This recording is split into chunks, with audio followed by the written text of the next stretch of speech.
wabarakatuh. Perkenalkan, saya Siti Suleha, SPD MSI, calon guru penggerak angkatan 7 dari SMA Negeri 2 Kendal, Provinsi Jawa Tengah. Di sini saya akan menampilkan karya saya, yaitu demonstrasi kontekstual, yaitu pengambilan keputusan berbasis nilai-nilai kebajikan sebagai pemimpin. Special thanks to Bunda Fasilitator Bunda Tripuriani SPD MPD dan Bunda Pengajar Praktik Bunda Nafisatul Milah SI. Tujuan pembelajaran CGP dapat melakukan suatu analisis atas penerapan proses pengambilan keputusan berdasarkan pengetahuan yang telah dipelajarinya tentang berbagai paradigma prinsip pengambilan dan pengujian keputusan di sekolah asal masing-masing dan di sekolah lingkungan lain. Sekolah adalah sebuah miniatur dunia yang berkontribusi terhadap terbangunnya budaya, nilai-nilai, dan moralitas dalam diri setiap murid. Perilaku warga sekolah dalam menegakkan penerapan nilai-nilai yang diyakini dan dianggap penting oleh sekolah adalah teladan bagi murid. Kepemimpinan kepala sekolah tentunya berperan sangat besar untuk menciptakan sekolah sebagai institusi moral. Dasar pengambilan keputusan: 1. Berpihak pada murid. 2. Nilai-nilai kebajikan universal. 3. Bertanggung jawab terhadap segala konsekuensi dari keputusan yang diambil. Paradigma pengambilan keputusan: 1. Individu lawan kelompok, individual versus community. 2. Rasa keadilan lawan rasa kasihan, justice versus mercy. 3. Kebenaran lawan kesetiaan, truth versus loyalty. 4. Jangka pendek lawan jangka panjang, short term versus long term. Prinsip pengambilan keputusan: 1. Berpikir berbasis hasil akhir atau end-based thinking. 2. Berpikir berbasis peraturan, rule-based thinking. Yang ketiga, berpikir berbasis rasa peduli, care-based thinking. Langkah pengambilan keputusan: 1.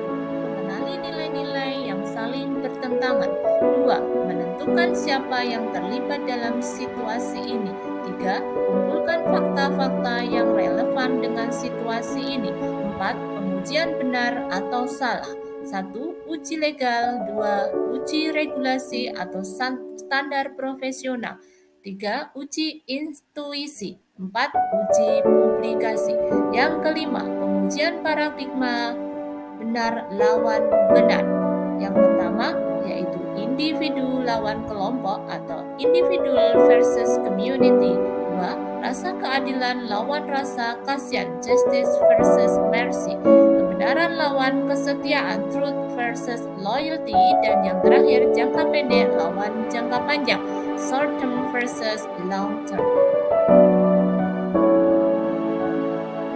Keenam, melakukan prinsip resolusi.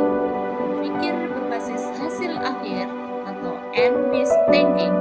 Berpikir berbasis peraturan atau rule-based thinking. Berpikir berbasis rasa peduli, care-based thinking.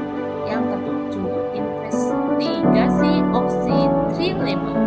8. Buat keputusan. Dan yang terakhir yaitu yang ke-9, lihat lagi keputusan dan refleksikan. Hasil wawancara 3 kepala sekolah. Hasil wawancara ke-1 Rabu 12 April tahun 2023 dengan Bapak Siswanto SPD, Kepala SMA Negeri 2 Kendal. Wawancara kedua Kamis 13 April tahun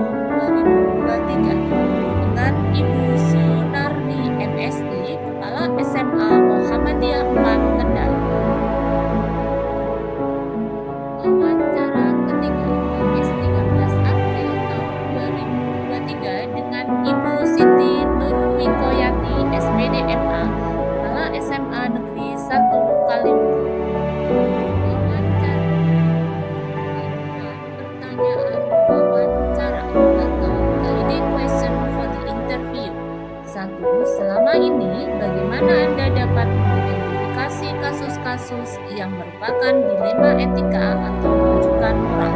2. Selama ini, bagaimana Anda menjalankan pengambilan keputusan di sekolah Anda, terutama untuk kasus-kasus di mana ada dua kepentingan yang sama-sama benar atau sama-sama mengandung nilai kebajikan. 3. Langkah-langkah atau prosedur seperti apa yang biasa Anda lakukan selama ini? 4. Hal-hal apa saja yang selama ini Anda anggap efektif dalam pengambilan keputusan pada kasus-kasus dilema etika? 5. Hal-hal apa saja yang selama ini merupakan tantangan dalam pengambilan keputusan pada kasus-kasus dilema etika? 6. Apakah Anda memiliki sebuah tata kala atau jadwal tertentu dalam sebuah penyelesaian kasus dilema etika? Apakah Anda langsung menyelesaikan di tempat atau memiliki sebuah jadwal untuk menyelesaikannya? Bentuk atau prosedur seperti apa yang Anda jalankan? 7. Adakah seseorang atau faktor-faktor apa yang selama ini mempermudah atau membantu Anda dalam pengambilan keputusan dalam kasus-kasus dilema etika? 8. Dari semua hal yang telah disampaikan, pembelajaran apa yang dapat Anda petik dari pengalaman Anda mengambil keputusan dilema etika? Pertanyaan pertama, selama ini bagaimana Anda dapat mengidentifikasi kasus-kasus yang merupakan dilema etika atau rujukan moral? Dengan memperhatikan regulasi dan rasa kemanusiaan sebagai prioritas, juga melibatkan pihak lain secara tidak formal dengan melakukan obrolan ringan untuk meminta masukan. Dengan cara menggali informasi lebih dalam terhadap kasus dengan berdiskusi bersama tim. Dengan cara voting secara japri atau online atau musyawarah mufakat dengan tim kecil dahulu. Kemudian hasilnya disampaikan dalam sebuah rapat yang melibatkan semua warga sekolah. Pertanyaan kedua, selama ini bagaimana Anda menjalankan pengambilan keputusan di sekolah Anda, terutama untuk kasus-kasus di mana ada dua kepentingan yang sama-sama benar atau sama-sama mengandung nilai kebajikan? Kepala sekolah berperan sebagai hakim dengan melakukan dialog imajiner yang mempertimbangkan berbagai aspek sebelum pengambilan keputusan akan membantu pembuatan keputusan yang lebih bijaksana. Benar-benar mengambil keputusan dengan mengedepankan toleransi namun tetap sesuai SOP dan peraturan tanpa meninggalkan tanggung jawab. Mengidentifikasi kasus untuk menentukan jenis kasusnya dan melakukan voting japri agar leluasa mengemukakan pendapat sehingga dapat mengambil keputusan yang terbaik. Pertanyaan ketiga, langkah-langkah atau prosedur seperti apa yang biasa Anda lakukan selama ini? Dengan melibatkan guru mata pelajaran sebagai langkah awal dalam mengatasi permasalahan, lalu wali kelas, guru BK, wakil kesiswaan, dan terakhir kepala sekolah sebagai pimpinan tertinggi di sekolah. Langkah tersebut diawali dari bawah ke tahap selanjutnya disesuaikan dengan jenis kasusnya. Dengan mengidentifikasi permasalahan dan menentukan skala prioritas. Setelah mengetahui permasalahannya, dilanjutkan membuat prioritas dari permasalahan yang ada. Koordinasi dengan tim manajemen dan hasil koordinasi disampaikan dalam rapat dewan guru disesuaikan dengan jenis kasus atau permasalahan. Pertanyaan keempat, hal-hal apa saja yang selama ini Anda anggap efektif dalam pengambilan keputusan pada kasus-kasus dilema etika? Dengan melakukan pendekatan terhadap orang yang mengalami permasalahan dan terus berkomunikasi dengan pihak terkait. Dengan komunikasi yang sehat antara pimpinan dan bawahan, memprioritaskan rasa kekeluargaan kekeluargaan dan kemitraan, menggali informasi dengan kegiatan curhat atau silaturahmi untuk mengetahui latar belakang keluarga, ekonomi, sosial, dan budaya. Koordinasi tim manajemen dan voting japri untuk meleluasakan penyampaian pendapat dari tim sehingga pengambilan keputusan akan lebih efektif dan efisien. Hal-hal apa saja yang selama ini merupakan tantangan dalam pengambilan keputusan pada kasus-kasus dilema etika?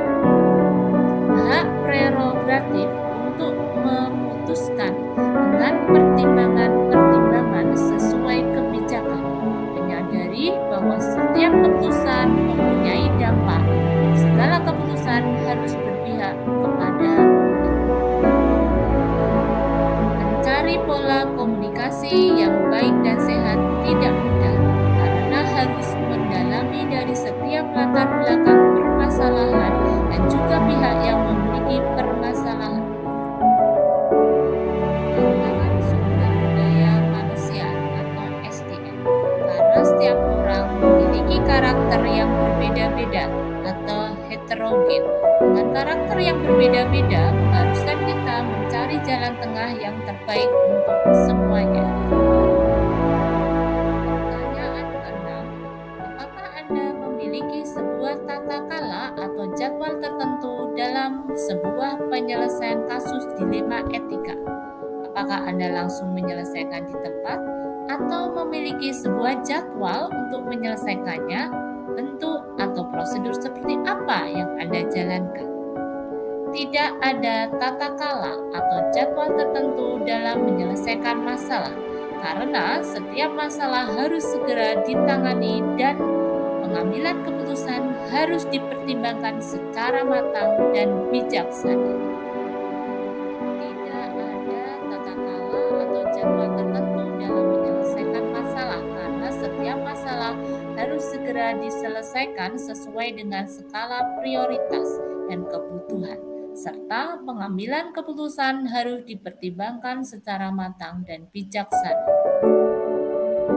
Tidak ada waktu khusus, semua disesuaikan dengan situasi dan kondisi, dan setiap permasalahan harus segera diselesaikan secara bijaksana dan mempertimbangkan berbagai aspek. Pertanyaan ke-7, adakah seseorang atau faktor-faktor apa yang selama ini mempermudah atau membantu Anda dalam pengambilan keputusan dalam kasus-kasus dilema etika? Dari dalam diri sebagai seorang pemimpin harus mau dan mampu mempelajari regulasi. Dari luar adalah dukungan dari guru dan karyawan serta semua pihak yang terkait. Komunikasi yang baik dan sehat akan mempermudah dan membantu dalam pengambilan keputusan. Fasilitas yang memadai, sarpras yang mendukung, SDM warga sekolah pendidikan yang tinggi sehingga bisa diajak kompromi, kekompakan dan kekeluargaan, dan tim manajemen yang solid. Pertanyaan ke-8, dari semua hal yang telah disampaikan, pembelajaran apa yang dapat Anda petik dari pengalaman Anda mengambil keputusan dilema etika? Pemimpin harus menguasai regulasi agar tidak bimbang dengan saran orang lain, lebih menekankan pada aturan, namun juga mempertimbangkan kemanusiaan. Kita harus fokus pada hasil akhir dengan mempertimbangkan kemanusiaan, selalu melihat latar belakang atau kondisi yang mengalami permasalahan. Seorang pemimpin harus mampu menciptakan komunikasi yang baik dan sehat, serta memiliki hati seluas samudra. Setiap orang bukan makhluk yang sempurna, sehingga harus menyadari bahwa setiap orang memiliki kekurangan. Seorang pemimpin harus memahami adanya karakter yang berbeda, sabar dan rendah hati. Pemimpin terkadang harus mampu berperan sebagai guru ataupun siswa. Setiap orang mempunyai kelebihan, sehingga fokuslah pada kelebihan bukan kekurangan. kita harus mengapresiasi orang lain. Analisis hasil wawancara 3 kepala sekolah. Pertama, hal-hal menarik apa yang muncul dari wawancara tersebut? Pertanyaan-pertanyaan mengganjal apa yang masih ada dari hasil wawancara bila dibandingkan dengan hal-hal yang Anda pelajari seperti 4 paradigma, 3 prinsip, dan 9 langkah pengujian? Apa yang Anda dapatkan? Hal-hal menarik apa yang muncul dari wawancara adalah: 1. Kepala sekolah mengidentifikasi dan menganalisa nilai-nilai yang terdapat dalam kasus dilema etika. 2. Kepala sekolah melakukan koordinasi dan komunikasi terhadap permasalahan dengan warga sekolah yang terlibat. 3. Kepala sekolah mempertimbangkan beberapa hal sebelum pengambilan keputusan. Dan yang keempat, yang terakhir, yaitu keputusan yang diambil berdampak positif terhadap semua pihak. Berdasarkan hasil wawancara, para pemimpin di sekolah telah menerapkan beberapa konsep dari 4 paradigma, 3 prinsip, dan 9 langkah. Beberapa langkah telah dilakukan sesuai dengan konsep yang ada, namun masih ada yang belum dilakukan, yaitu uji publikasi. Pertanyaan kedua, bagaimana hasil wawancara antara 2 sampai 3 pimpinan yang Anda wawancarai? Adakah sebuah persamaan atau perbedaan? Kira-kira ada yang menonjol dari salah satu pimpinan tersebut? Mengapa? Apa yang membedakan? Persamaan pendapat dari ketiga pimpinan tersebut adalah: 1. Beliau bertiga mengidentifikasi permasalahan dengan berkoordinasi dan berkomunikasi dengan baik. 2. Beliau bertiga berusaha menyelesaikan masalah dengan segera, bekerjasama dengan pihak yang terkait. 3. Beliau bertiga mempertimbangkan secara bijaksana dalam pengambilan keputusan agar berdampak positif terhadap semua pihak. Adapun perbedaan pendapat dari ketiga pimpinan tersebut adalah: pertama, penggunaan prinsip berpikir berbasis aturan lebih dominan dipilih oleh pemimpin yang pertama. Yang kedua, fokus pada komunikasi yang sehat dan kepedulian lebih sering dilakukan pemimpin yang kedua. Ketiga, fokus pada kelebihan daripada kekurangan lebih menonjol pada pimpinan yang ketiga. Pertanyaan ketiga, apa rencana ke depan para pimpinan dalam menjalani pengambilan keputusan yang mengandung unsur dilema etika? Bagaimana mereka bisa mengukur efektivitas pengambilan keputusan mereka? Rencana ke depan para pimpinan dalam mengambil keputusan yang mengandung unsur dilema etika, beliau akan berpedoman pada 4 paradigma, 3 prinsip dalam melakukan 9 langkah pengambilan dan pengujian keputusan. Dalam mengukur keefektifan pengambilan keputusan, para pemimpin akan memastikan uji benar atau salah telah dilakukan dengan baik. Kemudian beliau juga akan melihat kembali dan merefleksi keputusan yang sudah diambil tersebut. Pertanyaan keempat, bagaimana Anda sendiri akan menerapkan pengambilan keputusan dilema etika pada lingkungan Anda, pada murid-murid Anda, dan pada kolega guru-guru Anda yang lain? Kapan Anda akan menerapkannya? Dalam penerapan pengambilan keputusan pada kasus dilema etika, saya akan memulai menerapkannya di kelas atau sekolah saya, terutama pada kasus-kasus yang melibatkan murid-murid saya. Selanjutnya, saya akan membantu rekan sejawat dalam mengambil keputusan pada kasus-kasus yang terjadi di sekolah lainnya, baik itu permasalahan yang berkaitan dengan murid ataupun rekan sejawat. Saya akan berusaha menerapkan sesegera mungkin dengan berpedoman pada 3 prinsip, 4 paradigma, dan 9 langkah pengambilan dan pengujian keputusan. Pertanyaan kelima, kejelasan suara atau tulisan di video atau blog naratif Anda, format apa yang akan Anda gunakan? Sudahkah Anda mengujinya, membacanya, dan melihat hasilnya, serta membayangkan bila orang lain membaca tulisan Anda? Saya menyusun analisis hasil wawancara saya dalam bentuk narasi dengan bahasa yang jelas dan mudah dipahami. Pertanyaan keenam, mengenai durasi waktu atau panjang tulisan. Apakah sudah diuji untuk maksimal dan minimal waktu berbicara? Atau apakah sudah ditinjau isi dan panjang tulisan Anda dan kepadatkan intisari materi yang Anda ingin sampaikan?